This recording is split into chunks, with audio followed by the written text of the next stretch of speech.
Okay, so looking at a review question from Chapter 7, 7.4, do you jog? Right? We read the question. It talks about a Gallup poll and a sample of 1,540 adults. That's our sample size, 1,540. Okay, suppose that the true proportion is P equals 0.15, so we know our true proportion is P is equal to 0.15. Okay, the first part is what is the mean of the sampling distribution of P? Well, mu of P hat is equal to P by definition, so that would be 0.15. Okay. Then it asks, find the standard deviation of the sampling distribution. Right?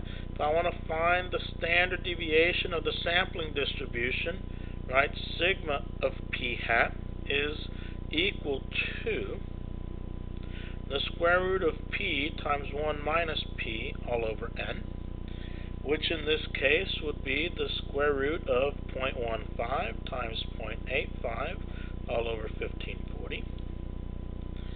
Right. If I put that into my calculator, I get 0.0091. And generally speaking, you want to use 4 decimal places for things, or to 2 significant figures. It just depends. There's no standardized P's in statistics, unfortunately. The 10% condition. Okay. Well, N, which is equal to 1540, is certainly less than big N, the population of all adults. Right? And it's certainly less than 10% of the population of all adults. Okay? Is the sampling distribution of P hat approximately normal? Justify your answer. Right? Well, our justification is going to come from our large counts condition. Right? And if we think about the large counts condition, N times P must be greater than or equal to 10, and N times 1 minus P must be greater than or equal to 10. And yes, it is necessary to do both now.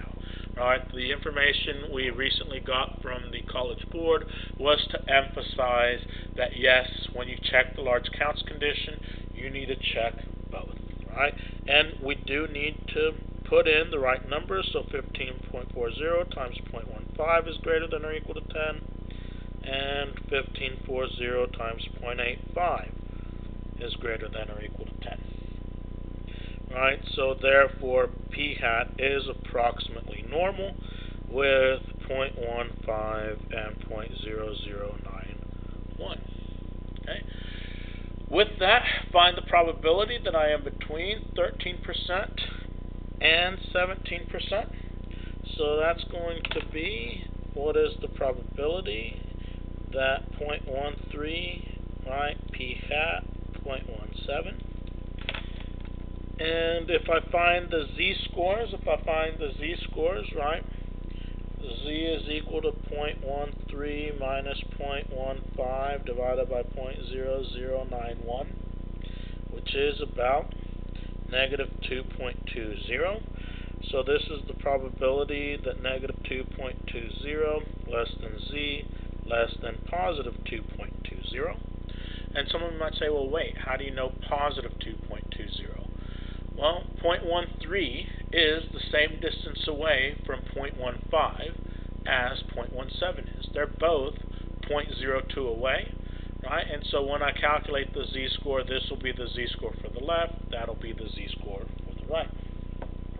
If I set that up, go into my calculator, I find out that that value is approximately 0.9720. Right? So that's number 7.4, do you jog?